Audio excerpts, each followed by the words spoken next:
अरे वाह, लगे तो ये केड़ो चरियो डॉक्टर है। अॼु त 2000 जी कमाई थींदी। मां ॾाढो तकलीफ़ में आहियां डॉक्टर। घणनि डॉक्टरनि खे ॾेखारियो पर मुंहिंजो इलाज कोन थियो आहे। अहिड़ो आहे? अहिड़ी कहिड़ी तकलीफ़ अथव?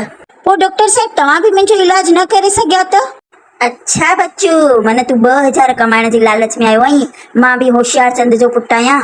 तव्हां चिंता न करो, तव्हांजो इलाज सही सां न थियो त 2000 मिलंदा न।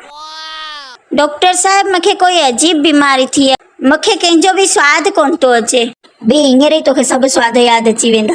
अच्छा चिंता न करो, सभु ठीकु थी वेंदो। और नर्स, वो 2 नंबर खाने में कारी बोतल पई आहे, हुन मां 2 बूंदूं पियारेस त। जी सर। ही छा प्यारे सरव? पेट्रोल? वाधायूं हुजनि, तव्हांजी बीमारी ठीकु थी वई। ॾियो 500 रुपया। ऐं घोड़ा खणो डॉक्टर साहब। अॼु त 2000 कमाई वेंदोसि। अरे तू वापसि आयो आहीं? छा थियो हाणे? छा ॿुधायां डॉक्टर साहब, मुंहिंजी याददाश्त कमज़ोर थी वई आहे। चिंता न कर, ठीकु थी वेंदो। अरे नर्स, उहा अलमारी में 2 नंबर जे खाने मां कारी बोतल मां 2 बूंदूं पियारेस। पर डॉक्टर साहब उहो त दवा मुंहुं जे स्वाद लाइ आहे न। वाधायूं हुजनि, याददाश्त अची वई तव्हांजी। ॾियो 500 रुपया। ऐं घोड़ा वरी लूटे कढई।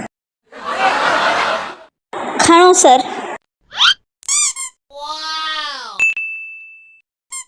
मूं डॉक्टर ॾाढो चालाक आहे। 1000 रुपया लूटे वियो मूंखां।